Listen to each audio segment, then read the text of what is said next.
મંગલમ ભગવાન વીરો મંગલમ ગૌતમ પ્રભુ મંગલમ સ્થૂલીપત્રાદ્યા જૈનો ધર્મોસ્તુ મંગલમ. હવે આપણને 26th ગાથા ગ્રહણ કરવાની છે, તો તે બધાને સાથે કહેવાનું છે. ઈરિયા ભાસે સણા દાણે ઉચ્ચારે સમીઈસુ અ મણગુત્તી વયગુત્તી કાયગુત્તી તહેવ ય. પાછો એક વખત. ઈરિયા ભાસે સણા દાણે ઉચ્ચારે સમીઈસુ અ મણગુત્તી વયગુત્તી કાયગુત્તી તહેવ ય. શબ્દાર્થ ગાથાર્થ જોઈ લઈએ. ઈરિયા એટલે કે ઈરિયા સમિતિ, ભાષા એટલે કે ભાષા સમિતિ, એસણા એટલે કે એષણા સમિતિ, આદાણે એટલે કે આદાન સમિતિ, ઉચ્ચારે એટલે કે ઉચ્ચાર ઉત્સર્ગ સમિતિ, સમીઈસુ એટલે કે 5 સમિતિઓમાં, અ એટલે કે તથા કે વળી, મણગુપ્તી મનોગુપ્તી, વયગુપ્તી વચનગુપ્તી, કાયગુપ્તી કાયગુપ્તી તહેવ તેમજ, ય એટલે કે વળી અથવા તો છંદ પૂર્તિ માટે. શબ્દાર્થ જોઈ લીધા, ગાથાર્થ જોઈ લઈએ. આ ગાથામાં શું બતાવે છે? 5 સમિતિઓમાં કઈ કઈ 5 સમિતિઓ છે તે બતાવે છે નામ. એક તો છે ઈરિયા સમિતિ, પછી ભાષા સમિતિ, થર્ડ છે એષણા સમિતિ, ફોર્થ છે આદાન સમિતિ અથવા તો આદાન ભંડ મત્ત નિખેવણા સમિતિ, અને 5મી કઈ છે સમિતિ? ઉચ્ચાર સમિતિ એટલે કે ઉત્સર્ગ સમિતિ અથવા પારિષ્ઠાપનિકા સમિતિ. તો એવી રીતે નામ છે એના. તો આવી રીતે 5 સમિતિઓના નામ જોઈ લીધા. અને 3 ગુપ્તીઓ આવે છે, તે કઈ છે? મનોગુપ્તી, વચનગુપ્તી અને કાયગુપ્તી. તો આવી રીતે 5 સમિતિ પ્લસ 3 ગુપ્તી આ 26 નંબરની ગાથામાં આવે છે. આ સંવર તત્વના કેટલા 8 ભેદ અહીંયા બતાડે છે. તો એનો વિશેષાર્થ સમજી લઈએ દરેક પદાર્થોનું. પહેલાં તો સમિતિ એટલે કે શું છે? સમિતિનું આપણને વ્યાખ્યા પાકી કરી લેવાની છે બધાને. સમ્યક પ્રકારના ઉપયોગપૂર્વક જે પ્રવૃત્તિ તે સમિતિ, આ ઇમ્પોર્ટન્ટ છે. અને ગુપ્તી એટલે કે શું? સમ્યક પ્રકારે ઉપયોગપૂર્વક નિવૃત્તિ તથા પ્રવૃત્તિ, તેને ગુપ્તી કહેવાય છે. તો બંને જ આ વ્યાખ્યાઓ બહુ ઇમ્પોર્ટન્ટ છે. આ બધાને બાયહાર્ટ કરવું અને એકદમ યાદ રાખવું જરૂરી છે. ઓકે, તો સમિતિમાં શું આવે છે? સમ્યક પ્રકારે એટલે કે જેવી રીતે પ્રભુએ બતાડ્યું છે એવી રીતે, રાઈટ કે પ્રોપર પ્રકારે, અથવા તો સમ્યક જ્ઞાન સહિત એટલે સાચા જ્ઞાન સહિત સમજણપૂર્વક, એ પણ કહી શકાય છે સમ્યક પ્રકારનું, એનું મિનિંગ. ઉપયોગપૂર્વક એટલે શું? ધ્યાન આપણું હોવું જોઈએ, આપણું એમાં એકાગ્રતા કે ધ્યાન હોવું જોઈએ. શેમાં? જે પણ પ્રવૃત્તિ કરીએ એમાં કેવી હોય? એ સમ્યક પ્રકારની હોય પ્રવૃત્તિ, એમાં આપણો ઉપયોગ હોવું જોઈએ, તો એને સમિતિ કહેવાય. સમ્યક પ્રકારના ઉપયોગપૂર્વક જે પ્રવૃત્તિ, તે સમિતિ. ઓકે. અને ગુપ્તી એટલે કે શું? સમ્યક પ્રકારે ઉપયોગપૂર્વક નિવૃત્તિ તથા પ્રવૃત્તિ, તેને ગુપ્તી કહેવાય છે. એટલે આ ગુપ્તી એટલે કે શું? એમાં 2 વસ્તુઓ આવે છે, નિવૃત્તિ પણ આવે છે અને પ્રવૃત્તિ પણ આવે છે. અને બંને એ કેવી રીતે કરવાની છે? નિવૃત્તિ કે પ્રવૃત્તિ? એ શું? નિવૃત્તિ એટલે કે શું? કે જે સ્ટોપ થવાનું. નિવૃત્તિ એટલે કે રિટાયરમેન્ટ, એટલે કે અટકવું, કંઈક વસ્તુથી અટકવાનું. અને પ્રવૃત્તિ એટલે કે કંઈક કરવાનું. તો આ બંને કેવી રીતે કરવાનું? નિવૃત્તિ હોય કે પ્રવૃત્તિ, એ પણ સમ્યક પ્રકારે અને ઉપયોગપૂર્વક નિવૃત્તિ કે પ્રવૃત્તિ જે પણ કરીએ તેને ગુપ્તી કહેવાય. એટલે સમ્યક પ્રકારે એટલે કે રાઈટ, પ્રભુએ જેવી રીતે બતાડી છે એવી જ રીતે રાઈટ અને પ્રોપર સમ્યક જ્ઞાનની સમજણ સહિત એવી રીતે, પ્લસ ધ્યાન અને એકાગ્રતાપૂર્વક ઉપયોગ એટલે કે ધ્યાન અને એકાગ્રતાપૂર્વક શું કરવાનું? કોઈક એવી વસ્તુઓથી અટકવાનું અને કોઈક વસ્તુઓ કરવાની પ્રવૃત્તિ, એટલે કે તો એને ગુપ્તિ કહેવાય છે. તો આ બંને પ્રોપરલી પાકો કરી લેવાનું. તો હવે આ 5 સમિતિઓ, સમિતિના કેટલા છે ભેદ? 5 છે. અને ગુપ્તિ કેટલી છે? 3 ભેદ છે. તો પહેલાં આપણે 5 સમિતિઓ જોઈ લઈએ. સ્ટાર્ટ કરશું 5 સમિતિઓ જોવાનું. પહેલું છે ઈર્યા સમિતિ. ઈર્યા એટલે આ તો આપણે પહેલાં જ ભણી લીધું હતું. એનાથી પહેલી ગાથામાં આપણે જોયું હતું ને, શું આવ્યું હતું એમાં? 25 ક્રિયાઓમાં આવી હતી ને, 25મી ક્રિયા ઈર્યા પથિકી ક્રિયા. અને ઈર્યા વહી પણ સૂત્ર આવડે છે, એટલે ઈર્યાનું મિનિંગ આપણને ખ્યાલ છે. ઈર્યા એટલે કે શું? માર્ગ. ઈર્યા એટલે કે શું હોય છે? માર્ગ હોય છે. અને એમાં શું કરવાનું? ઉપયોગપૂર્વક આપણને ચાલવાનું છે. તો એને કહેવાય છે ઈર્યા સમિતિ. બરાબર. એટલે ઈર્યા સમિતિ એટલે કે શું? સમિતિમાં આપણે શું જોયું? કે પ્રવૃત્તિ કંઈ હોય તે જોઈને આપણે વ્યાખ્યામાં શું જોયું? અહીંયા કંઈક પ્રવૃત્તિ હોય તો આ ઈર્યા સમિતિમાં શું પ્રવૃત્તિ છે? ચાલવાની પ્રવૃત્તિ બતાવે છે. ઈર્યા છે ને અહીંયા માર્ગમાં ચાલવાની પ્રવૃત્તિ બતાડી છે. તો આ માર્ગમાં ચાલવાની પ્રવૃત્તિ કેવી રીતે કરવાની? તો એ સમ્યક પ્રકારે કરવાની અને ઉપયોગપૂર્વક કરવાની છે. તો એને કહેવાય ઈર્યા સમિતિ. એટલું સિમ્પલ છે, એ ધ્યાન રાખવાનું. સમ્યક પ્રકારે એટલે કે પ્રભુએ જેમ બતાડ્યું છે તેવી રીતે કરવાનું છે. અને પ્રભુએ શું બતાડ્યું છે તે અહીંયા આવે છે. અને ઉપયોગપૂર્વક એટલે માર્ગમાં યુગ માત્ર. યુગ એટલે કે શું? યુગ માત્ર એટલે કે શું? 3.5 હાથ. આપણું હાથ કેટલું જ સમજવાનું? જે અહીંયા મુઠ્ઠી વાળવી આપણને, એવી રીતે આપણે પોતપોતાની હાથની જે મુઠ્ઠી હોય ને તે એવી રીતે વાળવી. એવી રીતે આપણો આ હાથ છે. આ એક પર્સનનું હાથ છે. આવી રીતે આ હાથ છે ને, આ એક પર્સન છે. તો એણે અહીંયા શું કર્યું છે? મુઠ્ઠી વાળી છે. તો એટલે હાથ, ફિંગર્સ ખુલ્લી નહીં હોય, મુઠ્ઠી વાળેલી હોય. અહીંયાથી કરીને આ અહીંયા સુધી માપવાનું. આ શું છે? એલ્બો છે. આ કોની છે. તો મુઠ્ઠી વાળેલી હોય ત્યાંથી કરીને કોની સુધી એને એક હાથ કહેવાય છે. ધ્યાન રાખવાનું. તો આવી રીતે કેટલા હાથ જોઈએ આપણને ડિસ્ટન્સમાં? 3.5 હાથ. એટલે આવી રીતે કેટલું? 3.5 હાથ સુધી ડિસ્ટન્સ હોય ને, ક્યાંથી જ ગણવાનું? અહીંયા માણસ ઊભો છે, અહીંયા એનું પગ છે, અહીંયા આ એનું પગ છે ને અહીંયા. અને અહીંયા નજર ક્યાં હોવી જોઈએ? નીચે હોવી જોઈએ. કેટલી? 3.5 હાથ ભૂમિ જેટલી. પગથી કરીને આગળ સુધી જમીન ઉપર. દૃષ્ટિ ક્યાં હોવી જોઈએ? ભૂમિ ઉપર, જમીન ઉપર હોવી જોઈએ. આંખોની દૃષ્ટિ કેટલા ડિસ્ટન્સ સુધી? 1 હાથ સુધી, પછી 2 હાથ પ્લસ 3 હાથ પ્લસ હાફ, એટલે કે 3.5 હાથ. આટલું ટોટલ. આટલી પગથી કરીને 3.5 હાથ સુધી આટલી ભૂમિ ઉપર દૃષ્ટિ હોવી જોઈએ આપણને. હવે નહીં દેખાય તો ચશ્મા પહેરીને પણ જોવાનું. ઓકે. તો તે એવી રીતે પ્રભુએ બતાવી છે. તો એને કહેવાય કે, એક મિનિટ, એને કહેવાય કે સમ્યક પ્રકારે પ્રવૃત્તિ. એવી રીતે આપણે જો કરીએ, માર્ગ ઉપર આપણે ચાલતા હોઈએ તો એ વખતે દૃષ્ટિ આગળ હોવી જોઈએ, પણ જમીન ઉપર 3.5 હાથ સુધી, યુગ માત્ર સુધી ભૂમિ ઉપર દૃષ્ટિ હોવી જોઈએ. અને શું જોવાનું છે એમાં? ઉપયોગ શેમાં હોવું જોઈએ?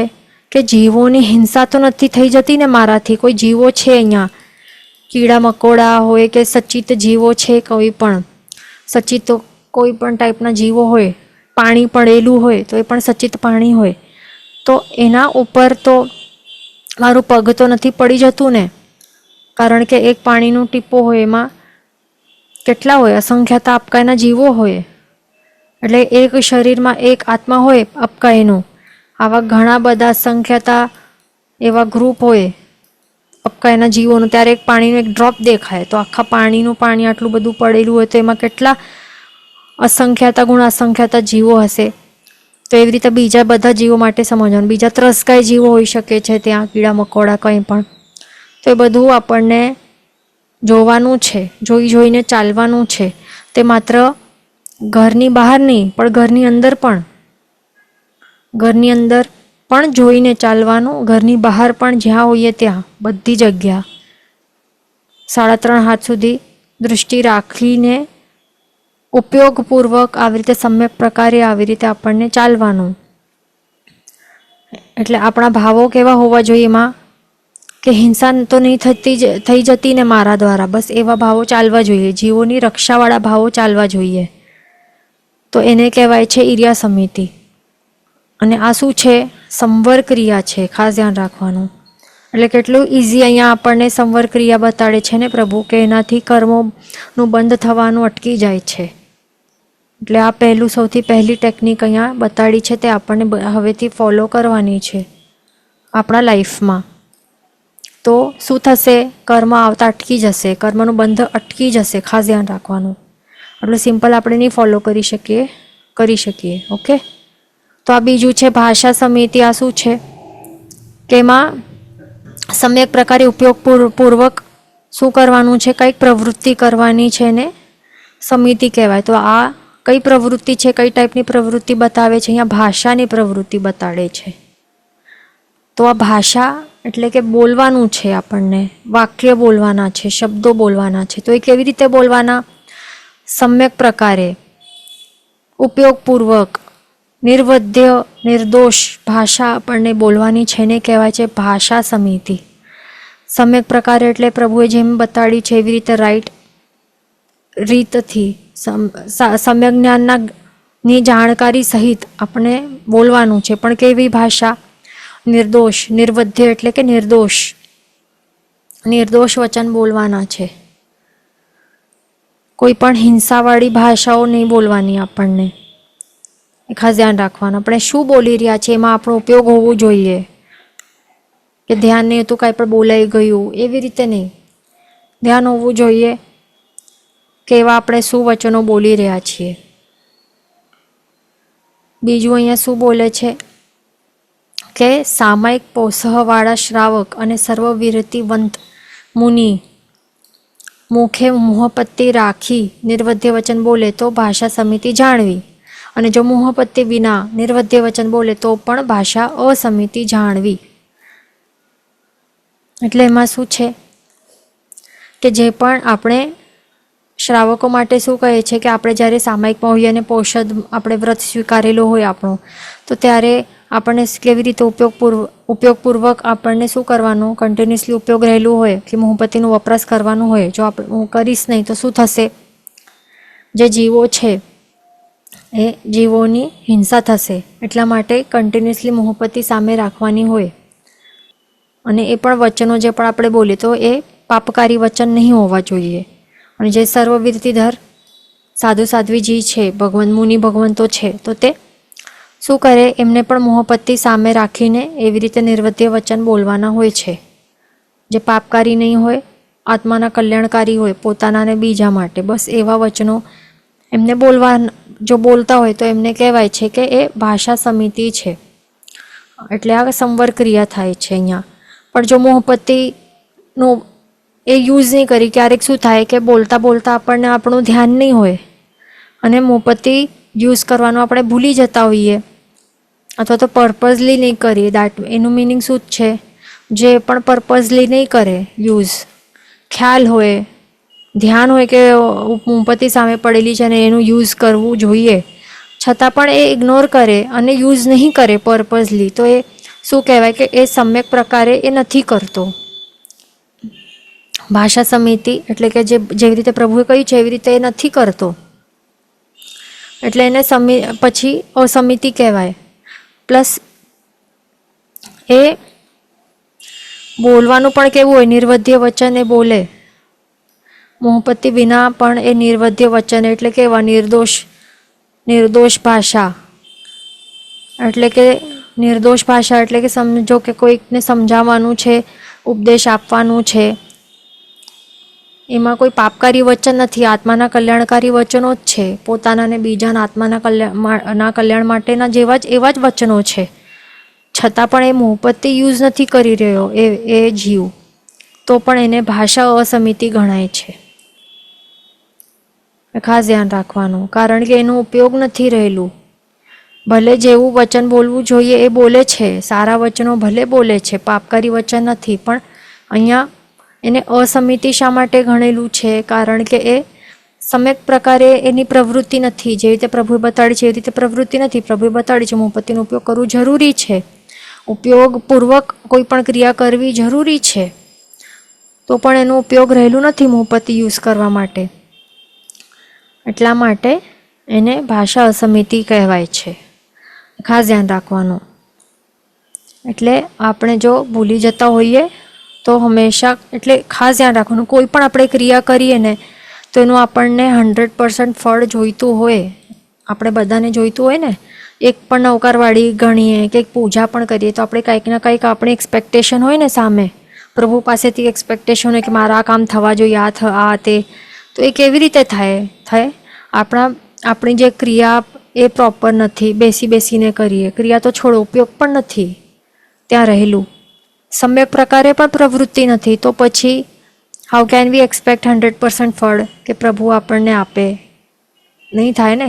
પછી 1%, 2% આપણને મળે અને આપણે કહીએ કે કાંઈ થતું નથી આને તે.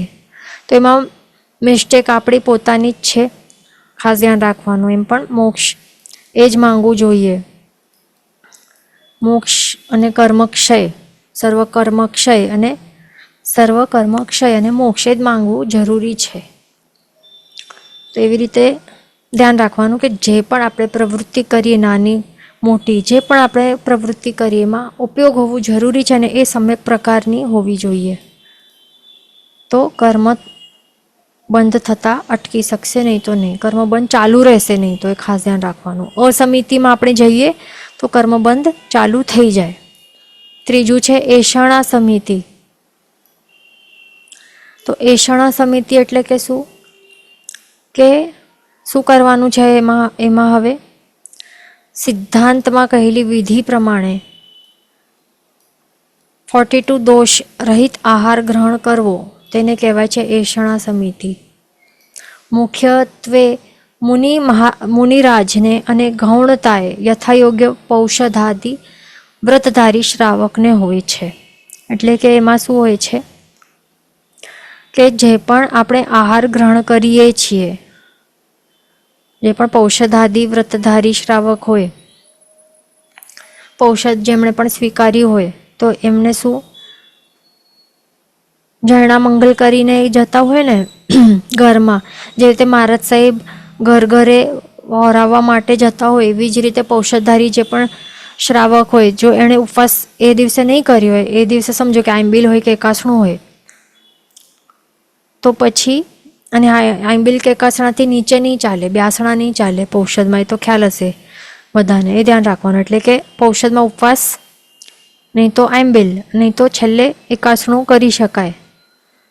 તો જે પણ આંબીલ કે એકાસણાવાળા હોય, અથવા તો ઉપવાસવાળાને પણ પાણી લેવા માટે જવું પડે ને, તો પછી એ શું જરણા મંગલ કહીને એ પછી જતા હોય છે. મહારાજ સાહેબની જેમ મહારાજ સાહેબ કેવી રીતે વહોરાવા જતા હોય ઘરે, એવી રીતે પૌષધધારી વ્રતધારી જે શ્રાવક હોય એને પણ એવી રીતે જો વાપરવાનું હોય એ દિવસે, તો એ એવી રીતે જવાનું હોય બીજાના ઘરમાં. ધ્યાન રાખવાનું. તો એ કેવું હોવું જોઈએ? આહાર જે પણ ગ્રહણ કરે એ કેવું હોવું જોઈએ? એ નિર્દોષ હોવું જોઈએ. 42 દોષ રહિત આહાર, જેવી રીતે સિદ્ધાંતમાં કહેલી વિધિ પ્રમાણે હોવું જોઈએ, એવી રીતે ગ્રહણ કરવાનું જરૂરી છે. જેવી રીતે પ્રભુએ કહ્યું છે એવી વિધિ પ્રમાણે શાસ્ત્રોમાં બતાવે છે, બસ એવી જ પ્રમાણે સમ્યક પ્રકારે એવી રીતે આપણને પ્રવૃત્તિ કરવાની છે. ખાસ ધ્યાન રાખવાનું.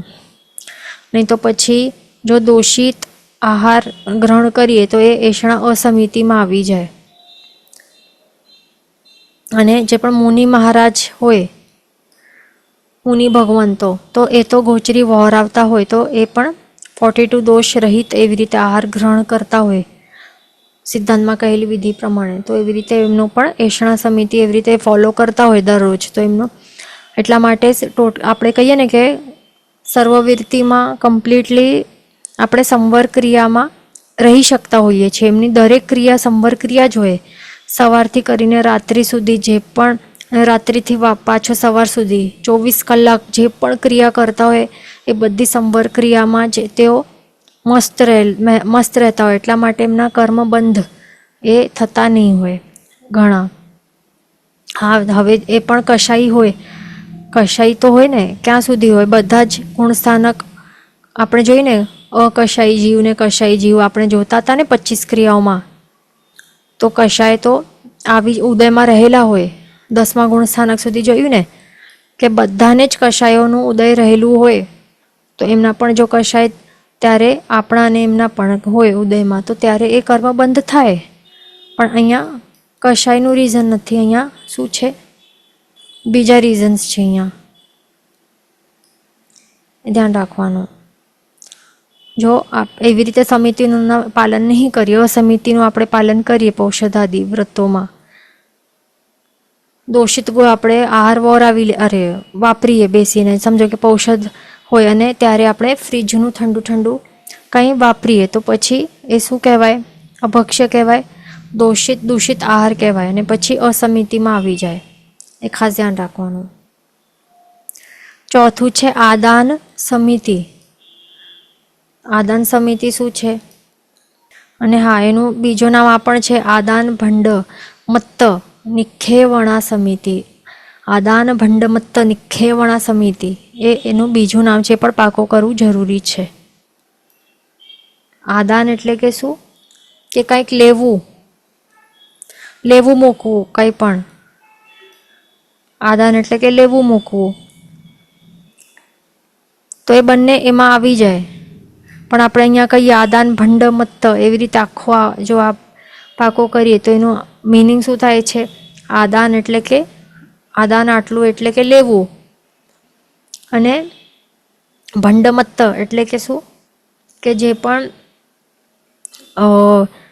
ઉપધિઓ હોય ને, વસ્તુઓ હોય, તે બધા કેવી રીતે જૈણાપૂર્વક, અને નિખેવણા એટલે કે મૂકવી. એટલે આદાન એટલે લેવું, નિખેવણા એટલે મૂકવું. એટલે લેવું મૂકવું બંને આવી ગયું અહીંયા. અને ભંડમત એટલે કે જે પણ ઉપધિ હોય, વસ્તુઓ હોય, તે કેવી રીતે લેવા મૂકવા જૈણાપૂર્વક, સમ્યક પ્રકારે, જેવી રીતે પ્રભુએ બતાવ્યું છે, ઉપયોગપૂર્વક, એવી રીતે એને કહેવાય આદાન ભંડમત્ત નિખેવણા સમિતિ, અથવા તો સિમ્પલી આદાન સમિતિ. ધ્યાન રાખવાનું.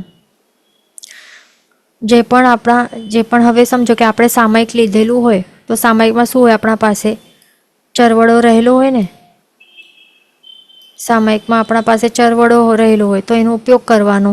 પૌષધ હોય તો આપણા પાસે ચરવડો પ્લસ દંડાસન પણ રહેલું હોય. તો જ્યાં જરૂરી હોય જે વસ્તુ, તો એવી રીતે પૂંજી પ્રમારજીને જ પછી કોઈ પણ વસ્ત્ર પાત્ર જે પણ સામાન હોય આપણા પાસે, હવે એક નોર્મલ બુક પણ રાખવી છે અહીંયા ક્યાંક, અથવા તો આપણને એક પગ પણ મૂકવું હોય અહીંયાથી ત્યાં, કે કટાસણું પણ આપણને એવી રીતે પાથરવું હોય, કાંઈ પણ કરવું હોય, તો પણ પૂંજી પ્રમારજીને આપણને કરવું જરૂરી છે. એ આપણને અને આપણા માટે અને મુનિ ભગવંતો માટે, બંને માટે એવી જ રીતે સમજવાનું.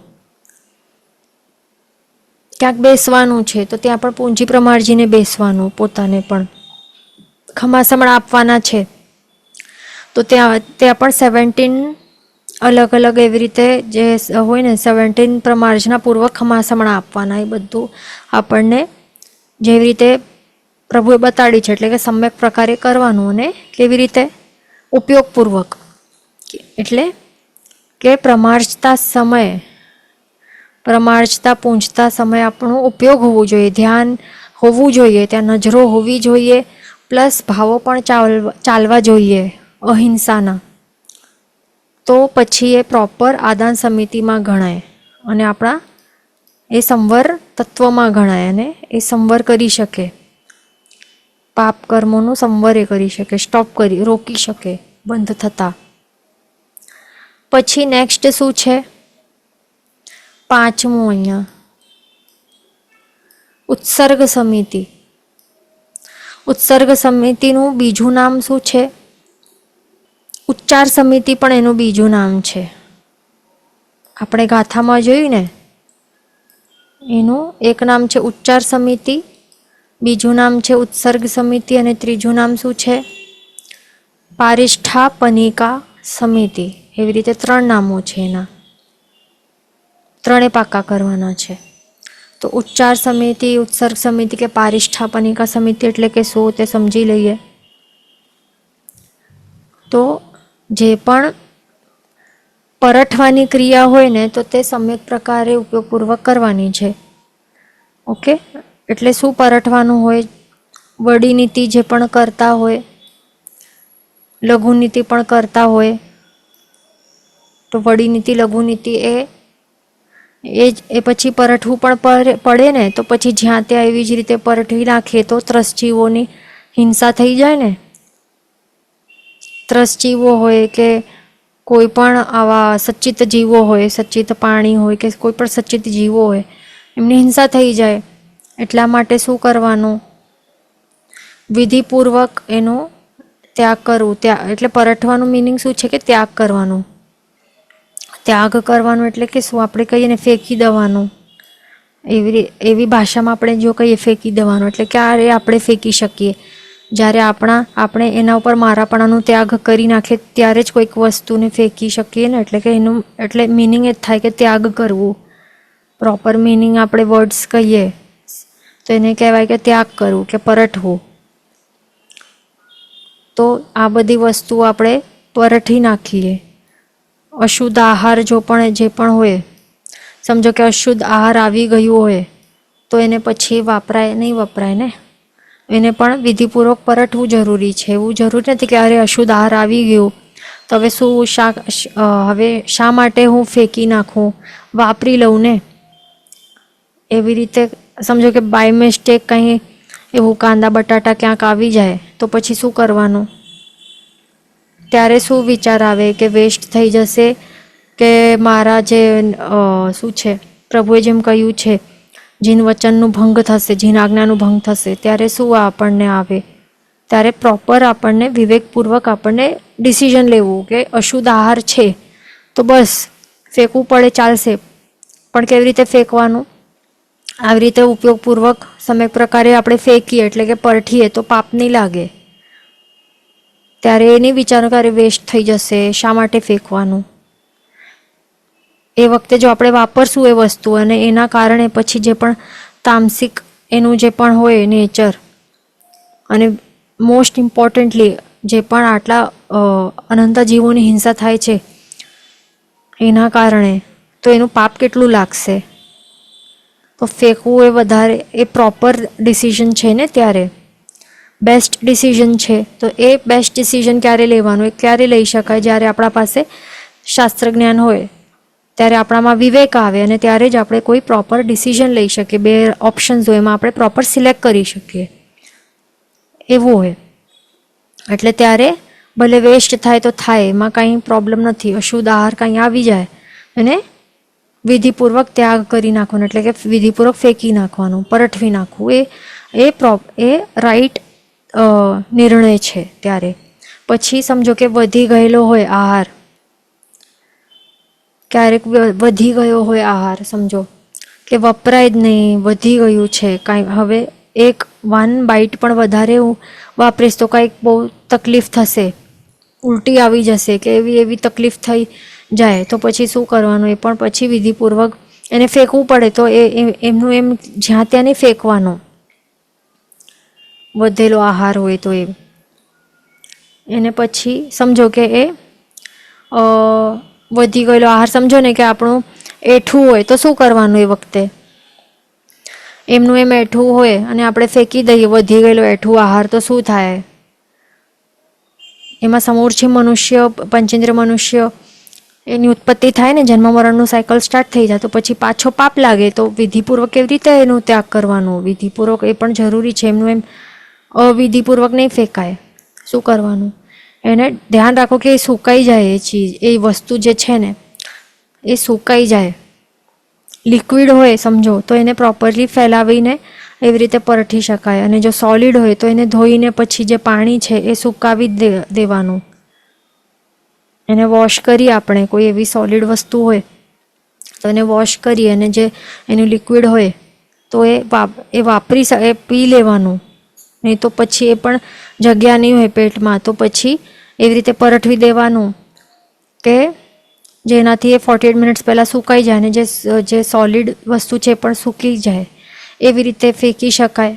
અને જ્યાં જીવોત્પત્તિ નહીં થાય ત્યાં પછી કીડીઓ આવી જાય, બધાના પગમાં આવે તો પછી પાછો આપણા નિમિત્તે આટલી બધી હિંસા થાય, બધું પાપ લાગે. પ્લસ તડકામાં આપણે ફેંકીએ તો પછી શું થાય? તડકામાં આપણે સમજો કે તો પછી શું થાય, જલ્દીથી એ 48 મિનિટ્સની અંદરથી પહેલાં જે સુકાઈ જાય ને લિક્વિડ બધું, તો એવી રીતે સમજી વિચારીને આપણને ત્યારે એ કરવાનું. એટલે વિવેક હોવું બહુ જરૂરી છે એમાં. હવે સમજો કે આપણે પરઠવા જઈએ અને ત્યાં પબ્લિક ઊભી હોય અને ત્યાં જ કરીએ તો એમને પછી દ્વેષભાવ આવે. એટલે શું કરવાનું? જ્યાં કોઈને દ્વેષભાવ પણ નહીં થાય એ પણ આપણને જોવાનું, એ બધું વિવેકમાં આવે. એટલે સમ્યક જ્ઞાન જો ભણેલું હોય તો વિવેક દૃષ્ટિ આવે, અને વિવેક આપણામાં બહુ કમ્પલસરી અને જરૂરી છે. અવિવેકી જે હોય છે એમને તો, અવિવેકી હોય ને તો એમને તો એમ કહી શકાય કે ધર્મ એમને પચ્યો નથી અને સમજાયું નથી. એટલા માટે વિવેક બહુ કમ્પલસરી છે આપણામાં. અવિવેકી હોય તો એમના કારણે પછી શું થાય? જીન શાસનની અવહેલના થાય, નિંદા થાય. એટલા માટે વિવેક હોવું બહુ જરૂરી છે આપણામાં. એના માટે વિવેક આવે એના માટે શું કરવાનું? સમ્યક જ્ઞાન વધારે ભણવાનું, તો વિવેક આવે આપણામાં. તો એવી રીતે ધ્યાન રાખવાનું. જ્યાં ત્યાં એવી રીતે ફેંકી દઈએ તો પછી શું થાય? કેટલા હવે સમજો કે પૌષધ કરતા હોય શ્રાવક શ્રાવિકાઓ, ત્યાં પણ ઝઘડા કરતા હોય કે એમના રૂમ્સ હોય. સમજો અહીંયા રૂમ છે, એકનું બીજાનું રૂમ છે, અહીંયા ત્રીજાનું રૂમ છે, એના ઉપરવાળા ફ્લોરવાળા છે. સમજો એટલે કોઈક સમજો કે એવું કોઈ કરાવતો હોય પૌષધ, અને ત્યારે બધા રૂમ્સમાં આવીને પૌષધ કરતા હોય સમજો એમ્પ્ટી રૂમ્સમાં. તો પછી ત્યારે કેટલાક જણ શું કરે, જે ઉપર રહેતા હોય ને પૌષધવાળા, ઉપરથી ફેંકી નાખે. કાંઈક પરઠવાનું લઘુ નીતિ હોય કે કાંઈ પણ લિક્વિડ કે કાંઈ પણ એવી રીતે ઉપરથી નીચે ફેંકે. અને પછી શું થાય? એવી રીતે ફેંકવાનું હોય, પરઠવાનું હોય ઉપરથી, વિન્ડોમાંથી ફેંકી ફેંકી નાખે. એ ચાલે? નહીં ચાલે, બિલકુલ નહીં ચાલે. એક તો નીચેવાળું જે રહે છે, નીચે જેનું રૂમ છે, જે પણ પૌષધ વ્રતધારી શ્રાવક છે કે શ્રાવિકા છે, એનું નીચે રૂમ છે, તો એને દ્વેષભાવ નહીં થાય કે આવી રીતે ઉપરથી એક કાંઈક ચાલતો એને અચાનક ઉપરથી એના ઉપર પડી જાય તો શું થાય? અથવા તો એના જે ડ્રોપલેટ્સ છે એના ઉપર ઉડે, એનો દ્વેષભાવ જાગે ને પછી. એ તો સેકન્ડરી વાત છે. સૌથી પહેલાં તો આવી રીતે ઉપરથી જ ફેંકાય જ કેવી રીતે? ફર્સ્ટ ઓફ ઓલ પહેલાં તો પરઠવું પડે.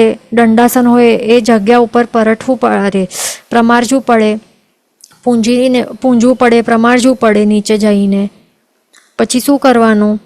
દૃષ્ટિ પડી લેણ કરવાનું. એટલે દૃષ્ટિથી જોવાનું પહેલાં કે જીવો તો નથી ને ત્યાં, અને પછી ધીરેથી એવી રીતે આ પરઠવાનું હોય. એવી રીતે હોય ને પ્રોપરલી. પછી અણુજાણ જસુકો ઓસી રહીને જે પણ હોય એ બધું બોલવાનું હોય. એ બધું બોલીને એવી રીતે આ વિધિ છે. આમ નથી કે પહેલા માળા કે બીજા માળા ઉપર રહેતા હોય તો અરે કંટાળો આવે છે ઉપરથી ફેંકી નાખે કાંઈ પણ એમના લઘુનીતિ કે વડી નીતિ કે કંઈ પણ ઉપરથી. એવી રીતે બિલકુલ નહીં કરાય. એને જ કહેવાય અવિવેક. અને અવિવેકી જે હોય એમની જગ્યા જ નહીં હોય આપણા ધર્મમાં. એમને એ કરવું જ નહીં જોઈએ. એના કારણે પછી સમજો કે બીજા જૈન રહેતા હોય તો એમને શું લાગે પછી કે આ કેવા છે, જૈનો કેવા છે, ક્યાં ને ક્યાં આ બધી વડી નીતિ લઘુનીતિ અહીંયા નાખે છે. આપણે અમારી અહીંયા બિલ્ડિંગ છે એની ત્યાં એ બધું ફેંકી આવે છે. એમને દ્વેષભાવ નહીં જાગે ને. એટલા માટે પ્રોપર એ બધું જો આપણે આ કરાવતા હોઈએ, પૌષધ હોય કે ઘણા બધા સાધુ સાધ્વીજી નું સ્થિરતા આપણે કરાવતા હોઈએ ઉપાશ્રયમાં કે ક્યાં પણ જે પણ હોય, કે સમજો કે સંઘ હોય, છરી પાલિત સંઘ કઢાવતા હોય આપણે, તો એ બધી જગ્યાએ શું કરવાનું, પ્રોપર સૌથી પહેલી વ્યવસ્થા આ વડી નીતિ લઘુ નીતિની પ્રોપર પરઠવાની વ્યવસ્થા નંબર 1 ઉપર આ મૂકવાની, એ પ્રોપર અને પરફેક્ટ હોવી જોઈએ કે બીજા કોઈને પણ દ્વેષભાવ નહીં થાય. અને જૈનોની આપણે જીન શાસ્ત્રનું એના ઉપર ક્વેશ્ચન નહીં આવે કે નિંદા નહીં થાય, એ ખાસ ધ્યાન રાખવાનું. બીજું બધું પ્રોપર હોય, ખાવા પીવાનું એકદમ ફર્સ્ટ ક્લાસ કરે, પણ વડી નીતિ લઘુ નીતિ પરઠવાનું બધું ગડબડ હોય તો એ કેવી રીતે ચાલે? જેટલું આ ઇમ્પોર્ટન્ટ છે આહાર વાપરવાનું, એટલું નિહાર પણ ઇમ્પોર્ટન્ટ જ છે ને. ઘણું જ ઇમ્પોર્ટન્ટ આ વિષય છે, તો એનું પણ વ્યવસ્થા પરફેક્ટ હોવી જોઈએ, એ ખાસ ધ્યાન રાખવાનું આપણને. અને ક્યારેય પણ ઉપરથી ફેંકવાનું નહીં કોઈ વસ્તુઓ. આપણે ઘરમાં પણ રહેતા હોઈએ, આપણા પોતાના ઘરમાં ઉપરથી વિન્ડોમાંથી કાંઈ પણ ફેંકી નાખીએ કોઈ પણ વસ્તુઓ, એ ચાલે? નહીં ચાલે ને. આપણું પાપ કર્મનું બંધ થશે, એ ખાસ ધ્યાન રાખવાનું. ઉપરથી ક્યાં શું શું પડતું હોય ઉપરથી, એ બધું નહીં ચાલે. ખાલી આહાર કે લઘુનીતિ વડુનીતિની વાત નથી, કોઈ પણ વસ્તુઓની. ત્યાં જીવો મરી જાય ને પછી ઉપરથી ધડાક કરીને ઉપરથી કંઈક પડે તો જીવોની હિંસા થાય. એટલા માટે આ બધી વાતો આપણને ધ્યાન રાખવી અને વિવેકી બનવું ખૂબ જરૂરી છે, એ ખાસ ધ્યાન રાખવાનું. એવી જ રીતે મુનિ ભગવંતો માટે પણ સેમ હોય છે, વિવેકપૂર્વક એમને પણ બધું પરઠવાનું હોય છે, એ ખાસ ધ્યાન રાખવાનું. સેમ હોય એમના માટે પણ, બરાબર. બીજું શું છે, નિરુપયોગી થયેલ ઉપકરણ ઇત્યાદિનું. તો જે પણ એવા કોઈ ઉપકરણ હોય જે હવે યુઝફુલ નથી, એમનું કાંઈ યુઝ હવે થવાનું નથી, તો એનું પણ પછી એ સાથે પછી ભેગો સમજો કે કોઈ ચરવડાની દાંડી તૂટી ગઈ, દંડાસન, કોઈ મારા સાહેબ હોય એમનું દંડાસન હોય, અરે દાંડો હોય તો એ દાંડો તૂટી ગયો, કે એવી બધી વસ્તુઓ જે હવે પાછો એનો યુઝ તો થઈ શકવાનું નથી, તો શું કરાય? એ સાથે સાથે લઈને પરિગ્રહની લઈને ફરી નહીં શકાય ને. આટલા દાંડાઓ લાકડીઓ આટલી શું કરવાનું? આપણા પાસે પણ કોઈ એવા ઉપકરણો હોય નિરુપયોગી ઉપકરણો, તો એ જમા કરીને પછી શું કરવાનું? એટલા માટે બધાનું પછી વિધિપૂર્વક આપણને ત્યાગ જો કરવાનું હોય તો એ બધું વિવેકપૂર્વક અને વિધિપૂર્વક કરવાનું, એ પણ ખાસ ધ્યાન રાખવાનું. મેઇન દ્વેષભાવ નહીં થવું જોઈએ બીજાને, બીજાની જગ્યામાં નહીં કરવાનું, દ્વેષભાવ બીજાને ઉત્પન્ન થાય એવી રીતે નહીં કરવાનું, અને જીનશાસ્ત્રોનું નામ ખરાબ નહીં થાય એવી રીતે કરવાનું. જે પણ કરીએ એ બહુ ઇમ્પોર્ટન્ટ છે. તો એવી રીતે આપણે સમજી લીધું. આ કેટલા જણ થૂકતા પણ હોય, હવે એમાં એ પણ ધ્યાન રાખવાનું. જે પણ હવે થૂકવાનું જે પણ હોય, કે એને કફનો પ્રોબ્લેમ હોય, વારંવાર કફ થતું હોય, તો એમાં એમને શું કરવાનું? પછી એના માટે એવી રીતે રાખ હોય કે માટી હોય, તો એ રાખ કે માટીનું એવી રીતે એક ડીશ હોય, તો એવી રીતે રાખતા હોય સાથે, અને પછી ત્યાં એમાં કરીને પછી માટીથી ત્યાં હલાવી દે, તો એ બધું એબ્ઝોર્બ થઈ જાય અને સુકાઈ જાય 48 મિનિટ્સ થતાં પહેલાં જ. એવી રીતે ગુરુ ભગવાન તો કરતા હોય છે, અને જે નહીં કરી શકતા હોય તો એવી રીતે. એટલે આ એક ઓપ્શન છે કે આપણે બતાવી દીધું, અહીંયા ધ્યાન રાખવાનું. પછી નેક્સ્ટ શું છે, હવે અહીંયા સુધી શું થઈ ગયા? 5 સમિતિ થઈ ગઈ. હવે 3 ગુપ્તીઓ છે, મનોગુપ્તી, વચનગુપ્તી અને કાયગુપ્તી. તો પહેલી છે મનોગુપ્તી. તો ગુપ્તીનું આપણે શું જોયું, વ્યાખ્યા શું જોઈ હતી? એમાં 2 વસ્તુઓ છે, નિવૃત્તિ અને પ્રવૃત્તિ, અને એ બંને કેવી રીતે કરવાની છે? નિવૃત્તિ અને પ્રવૃત્તિ બંને એ પણ સમ્યક પ્રકારે અને ઉપયોગપૂર્વક કરવાની છે, તો એને કહેવાય છે ગુપ્તી. ધ્યાન રાખવાનું. તો હવે એક તો છે સ્ટોપ થવાનું, અને બીજું છે કરવાનું. નિવૃત્તિ એટલે કે સ્ટોપ થવાનું, રોકવું, અને બીજું છે પ્રવૃત્તિ એટલે કે કંઈક કરવાનું. એ 2 વસ્તુઓ છે, તો એ આપણે સમજી લઈએ. તો મનોગુપ્તી એટલે કે મન રિલેટેડ છે, તો મનને સાવધ્ય માર્ગના વિચારમાંથી રોકવું. અને અહીંયા રોકવું એટલે કે શું? નિવૃત્તિ આવી ગઈ અહીંયા, અને પ્રવર્તાવવું એટલે કે પ્રવૃત્તિ આવી ગઈ, એટલે to do something and to stop something. તો સ્ટોપ શેમાં શું કરવાનું છે? સ્ટોપ જે પણ સાવધ્ય માર્ગના વિચારમાંથી આપણને સ્ટોપ થવાનું છે. અહીંયા પાપકારી વિચારો છે, અશુભ અધ્યવસાયો છે, અશુભ વિચારો છે, એ રોકવાના છે. તો કરવાનું શું છે? કંઈક એવી પ્રવૃત્તિ કે સમ્યક વિચારમાં પ્રવર્તાવવું, એટલે કે સમ્યક સારા શુભ વિચારો હોય, આત્મકલ્યાણ માટે એ આલંબન બની શકે એવા ટાઈપના વિચારો એ વિચારવા. તો એમાં પ્રવૃત્ત થવાનું છે. તો તે છે આ બંને વસ્તુ છે, એને કહેવાય મનોગુપ્તિ. એ પણ 3 પ્રકારે છે. સૌથી પહેલું છે અકુશલ નિવૃત્તિ, બીજી છે કુશલ પ્રવૃત્તિ, અને ત્રીજું શું છે? યોગ નિરોધ. તો હવે એમાં શું છે? અકુશલ નિવૃત્તિ એટલે કે શું? મનને આર્ત ધ્યાન, રૌદ્ર ધ્યાન રૂપી દુર્ધ્યાનમાંથી રોકવું, તેને કહેવાય છે અકુશલ નિવૃત્તિ. શું છે આ? મન જે છે એને આર્ત ધ્યાન અને રૌદ્ર ધ્યાન રૂપી, આ બંને એક તો હોય છે દુર્ધ્યાન. તો દુર્ધ્યાનના 2 સ્વરૂપ છે, આર્ત ધ્યાન છે અને બીજું છે રૌદ્ર ધ્યાન. આ દુર્ધ્યાનના બંને સ્વરૂપ છે એ ત્યાગવા યોગ્ય છે, અને બંને આ હેય છે. એવા ટાઈપના આર્ત ધ્યાન હાઈ હોય, ચિંતા એવા ટાઈપના જે પણ છે, શોક કે ચિંતા વગેરે જે પણ છે ધ્યાન, તેને આર્ત ધ્યાનમાં આવે છે. ને રૌદ્ર ધ્યાન એટલે કે હિંસાનુબંધી રૌદ્ર ધ્યાન હોય કે સંરક્ષણાનુબંધી રૌદ્ર ધ્યાન હોય, જે પણ એવા ટાઈપના હોય, તો એ બધા આવે રૌદ્ર ધ્યાનમાં. એવા ટાઈપના વિચારોને સ્ટોપ કરવાનું, બંધ કરવાનું છે. એવા દુર્ધ્યાનને અહીંયા સ્ટોપ કરવાનું છે. તો એને કહેવાય છે અકુશલ નિવૃત્તિ. નિવૃત્તિ એટલે કે સ્ટોપ કરવાનું. કુશલ આ શબ્દનું મિનિંગ શું છે? કુશલ શબ્દનું મિનિંગ થાય છે સન્માર્ગ. સન્માર્ગ આ કોનું મિનિંગ છે? કુશલનું મિનિંગ છે. કુશલ એટલે કે સન્માર્ગ, અને અકુશલ એટલે કે શું? દુર્માર્ગ, એટલે કે જે સન્માર્ગ નથી એવું. તો જે અકુશલ છે એટલે જે સન્માર્ગમાં નહીં લઈ જઈ શકે એવા ટાઈપને કહેવાય અકુશલ. તો એને સ્ટોપ કરવાનું, એને કહેવાય નિવૃત્તિ. તો અકુશલ નિવૃત્તિ એટલે કે શું? એવા ટાઈપના દુર્ધ્યાનને સ્ટોપ કરવાનું, એને કહેવાય અકુશલ.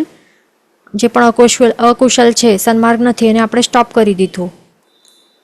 પછી બીજું છે કુશલ પ્રવૃત્તિ. તો જે કુશલ એટલે શું? સન્માર્ગમાં લઈ જઈ શકે એવા ટાઈપની પ્રવૃત્તિ. એ શું છે? કુશલ પ્રવૃત્તિ ધર્મ ધ્યાન અને શુક્લ ધ્યાનમાં પ્રવર્તાવવું મનને. મનનું અહીંયા વિષય ચાલી રહ્યું છે. એટલે કે મન દ્વારા જે પણ આપણે વિચારો કરીએ એ કેવા હોવા જોઈએ? જે ધર્મ ધ્યાનવાળા છે, શુક્લ ધ્યાનવાળા છે, એમાં લઈ જઈ શકે એવા ટાઈપના વિચારો છે એ કરવા. તો એને કહેવાય કુશલ પ્રવૃત્તિ. જે પણ પ્રભુની આજ્ઞા છે એ જ બરાબર આજ્ઞા વિચય છે ધર્મ ધ્યાન. પછી કર્મ વિચય છે, આજ્ઞા વિચય છે, વિપાક વિચય છે. વિપાક એટલે કે જે કર્મનું ફળ છે, જે મેં પોતે કરેલું છે એવું જ મળશે મને ફળ, હમણાં મળી રહ્યું છે. કાંઈ પણ પ્રોબ્લેમ થાય તો એવા ટાઈપનું વિચારવું. હવે એને કહેવાય આ શું? વિપાક વિચય ધર્મ ધ્યાન. બીજું આજ્ઞા વિચય એટલે કે પ્રભુએ જે પણ બતાડ્યું છે એ જ મને ફોલો કરવાનું છે. તો એવા ટાઈપના જે ધર્મ ધ્યાન છે, તો એવા ટાઈપના ધર્મ ધ્યાનમાં પણ જે મન છે એને પ્રવર્તાવવું, એને કહેવાય કુશલ પ્રવૃત્તિ. અને શુક્લ ધ્યાન, તો શુક્લ ધ્યાનમાં પણ જે 4 પાયા હોય અલગ અલગ, તો એ શુક્લ ધ્યાનમાં આપણને સ્થિર થવું, એમાં ચડવું, એ પણ કહેવાય છે કુશલ પ્રવૃત્તિ. અહીંયા ક્વેશ્ચન છે કે વિચય એટલે કે શું? વિચય એટલે કે વિચાર. વિચય શબ્દનું મિનિંગ છે કે વિચાર. પછી ત્રીજું શું છે? યોગ નિરોધ.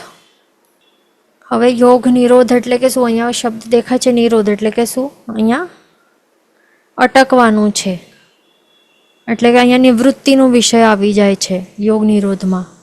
તો શેમાં અટકાવવાનું છે અને શું છે તે અહીંયા દેખાય છે કે કેવલી ભગવંતને સર્વથા મનોયોગનો નિરોધ અભાવ થાય તે વખતે યોગ નિરોધરૂપ મનોગુપ્તિ હોય છે. એટલે કે શું છે આ? જ્યારે કેવલી ભગવંત હોય, કેવલી ભગવંત એટલે કે કયા? 13th ગુણ સ્થાનકવાળા ભગવંતો થઈ ગયા ને, 13th ગુણ સ્થાનકવાળા સહયોગી કહેવાય. તો આ સહયોગી કેવલી હોય, યોગ સહિત છે હજી. તો હવે આ યોગ સહિતવાળા 13મા ગુણ સ્થાનકવાળા કેવલી ભગવંતો 13ના ગુણ સ્થાનકમાં લાસ્ટ જે હોય છે, છેલ્લામાં છેલ્લો ચરમ જે કહેવાય, છેલ્લો અંતર્મુહૂર્ત, તો એમાં એ શું કરે છે? સર્વથા એટલે કે ફોરએવર માટે ટોટલી એન્ડ કમ્પ્લીટલી શું કરશે? મનોયોગનો નિરોધ કે અભાવ કરશે. માત્ર મનોયોગ નહીં સમજવાનું, ત્રણેય યોગ સમજવાના. અહીંયા માત્ર મનોગુપ્તિની વાત ચાલુ છે એટલા માટે અહીંયા મનોયોગ અહીંયા માત્ર લખેલું છે, પણ ત્યાં પેન્સિલથી લખી લેવાનું કે ત્રણેય યોગ સમજવાના. અહીંયા એવી રીતે લખી લો, ત્યાં ત્રણેય યોગ સમજવાના, એવી રીતે આ 3 શબ્દો લખી લેવાના બધાને, તો ખ્યાલ રહે. હા, તો અહીંયા જ્યારે પણ અહીંયા માત્ર ત્યાં પોઈન્ટ છે, પણ અહીંયા જ્યારે મનોગુપ્તિની વાત કરીએ તો અહીંયા મનોયોગને જ્યારે રોકે તો ત્યારે મનોગુપ્તિ કહેવાય છે કે કરી છે. બરાબર. એ કેવી રીતે? સર્વથા ટોટલી એન્ડ કમ્પ્લીટલી ફોરએવર માટે શું કરશે? મનોયોગનો નિરોધ કરશે, એટલે કે બંધ કરી દેશે, ત્યાગ કરી દેશે, મનોયોગને રોકી નાખશે. હવે એમને મનોયોગ છે જ નહીં, એનો અભાવ થઈ જાય છે. એટલા માટે એ પણ ક્યારે? 13ના ગુણ સ્થાનકના લાસ્ટ અંતર્મુહૂર્તમાં એ કરશે.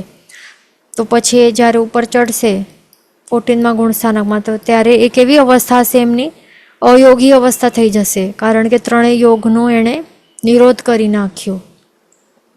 તો જ્યારે મનોયોગનો નિરોધ કરે છે એ વખતે શું કહેવાય છે?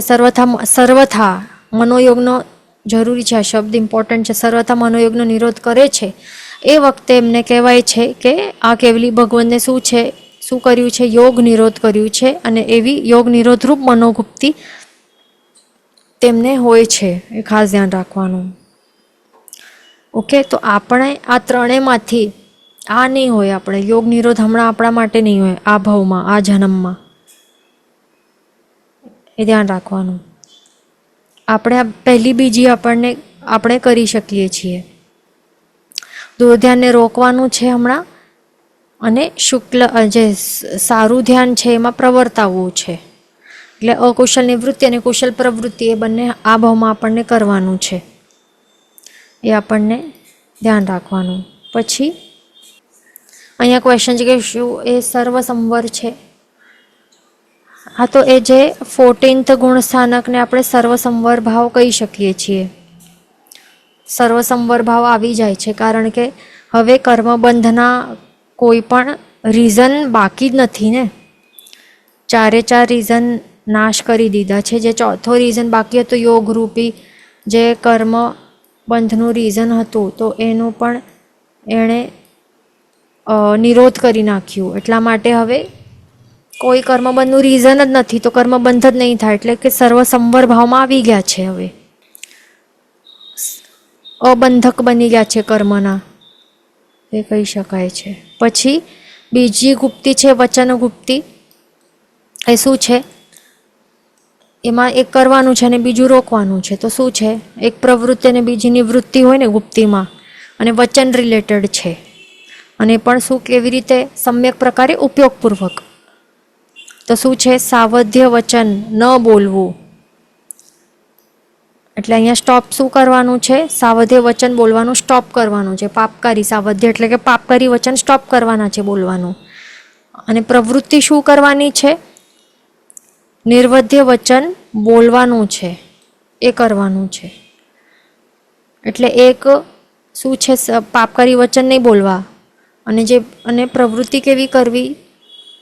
જે અહિંસક વચન છે, પાપકારી વચન નથી, એવા ટાઈપના બોલવાના. અને સમ્યક પ્રકારે ઉપયોગપૂર્વક એને કહેવાય વચન ગુપ્તિ. એના પણ 2 ભેદ છે. મૌનાવલંબીની વચન ગુપ્તિ અને બીજું શું છે? વાંગ નિયમિની વચન ગુપ્તિ. આ બે ટાઈપ્સ છે, તો તે સમજી લઈએ આપણે. પહેલું છે શિરકંપન વગેરેના પણ ત્યાગપૂર્વક મૌનપણું રાખવું, એને કહેવાય છે મૌનાવલંબિની વચનગુપ્તી. અને બીજું શું છે, વાચનાદિ વખતે મુખે મુહપત્તિ રાખી બોલવું, તેને વાંગ નિયમિની વચનગુપ્તી કહેવાય છે. એટલે મૌનાવલંબિની એટલે કે શું? મૌનનું આલંબન લેનારી એવી વચનગુપ્તી, એટલે કે મૌનનું આલંબન લેવાનું છે અહીંયા, એટલે ટોટલ મૌન રાખવાનું જરૂરી છે. કેવું મૌન? કે શિરકંપનનો પણ ત્યાગ, એટલે કે કોઈક એવા મૌન આપણે શું મૌનના પચખાણ લેતા હોઈએ ને, તો આપણે શું કરતા હોઈએ, મોઢેથી કાંઈ બોલીએ નહીં, પણ આપણને આન્સર આપવાનું હોય સામેવાળાને, તો મોઢું શિરકંપન કરીએ ને, નોડ કરીએ, હા માટે એવી રીતે અપ એન્ડ ડાઉન કરીએ ને, ના માટે રાઈટ લેફ્ટ કરીએ, મોઢું હલાવીએ. પછી એવી રીતે કંઈક બોલવું હોય તો આંખો આવી મોટી મોટી કરીએ, હાથોથી કંઈક એવા જેસ્ચર્સ કરીએ, ઈશારાઓ કરીએ, એ બધું કરીએ ને. પણ અહીંયા શું છે, મૌનાવલંબીની આ શું છે, આ વચનગુપ્તી કેવી છે? શિરકંપન વગેરે, એટલે કે શિરકંપન એક્સેટ્રા, જે આપણે કહીએ ને હાથ પગ વગેરે, કે લખીને એવી રીતે કહેવાનું, કે આંખો મોટી કરીને એવી રીતે આંખો બતાડીને કરવાનું, તે બધી વસ્તુઓનો ત્યાગ. એટલે મૌન તો કમ્પ્લીટલી બધું, કાયાનું પણ મૌન, પછી કાયાને પણ હલાવી નહીં શકાય એવી રીતે. એ જ થઈ ગયું ને, કે કાયા આપણે ભલે મોઢાથી નહીં બોલ્યા, પણ કાયાથી થકી બોલ્યા ને, આપણે જે પણ આપણને કન્વે કરવું હતું તે આપણે કન્વે કરી દીધું કાયા દ્વારા, તો એ પણ એ ચીટિંગ છે ને. તો એવી રીતે આ મૌનાવલંબિનીમાં વચનગુપ્તીમાં શું ત્યાગ કરવાનું છે? બધું જ, કાયા દ્વારા પણ બોલવાનું નહીં, બધું ત્યાગ. અને બીજું, આ કાયા દ્વારા તો ત્યાગ હોય, તો કેટલાક જણ મોઢાથી તો ઓબ્વિયસલી ત્યાગ જ હોય ને, મૌન છે તો હું ચાલે. કેટલા જણ શું કરતા હોય, મૌન લઈને બેઠા હોય, માળાઓ ગણતા હોય, મૌન લઈને બેઠા હોય, કે કાયોત્સર્ગમાં હોય તો ત્યારે કરતા હોય, આ ચાલે, આવી રીતે કરતા હોય, એવા બધા. એ તો બિલકુલ નહીં ચાલે, ખાસ ધ્યાન રાખવાનું. પછી વાંગ નિયમિની વચનગુપ્તી. બીજું આ શું છે? વાચનાદિ વખતે મુખે મુહપત્તિ રાખી બોલવું, એટલે કંઈ પણ એવું વાચન આપતા હોય, વાચનાદિ કંઈ પણ વ્યાખ્યાન હોય, ઉપદેશ હોય, કે કંઈ પણ એવું બોલવાનું હોય, તો એ વખતે મુહપત્તિ મોઢા ઉપર રાખે અને બોલે. એટલે અહીંયા આમાં શું છે, કે પ્રવૃત્તિ બતાડી છે, કે કેવી રીતે પ્રવૃત્તિ કરે. અને મૌનાવલંબિનીમાં શું બતાવે છે? એક નિવૃત્તિ છે. એટલે શિરકંપન વગેરે કાયાને નું મૌન કરવાનું, બધું ત્યાગ કરવાનું, અહીંયા એ સ્ટોપ કરવાનું. અને પ્રવૃત્તિમાં અહીંયા શું છે, કે કેવી રીતે મુખે મુહપત્તિ રાખીને બોલવાનું, એને કહેવાય વાંગ નિયમિની વચનગુપ્તી. ખાસ ધ્યાન રાખવાનું. અહીંયા સમય થવા આવે છે, નેક્સ્ટ ક્લાસમાં કન્ટિન્યુ કરશો. જેનું વચન વિરુદ્ધ બોલાય તો મિચ્છામિ દુક્કડમ, સર્વમંગળ માંગલ્યમ, સર્વકલ્યાણ કારણમ, પ્રધાનમ સર્વધર્માણમ, જન્મ જયતિ શાસનમ. પ્રણામ.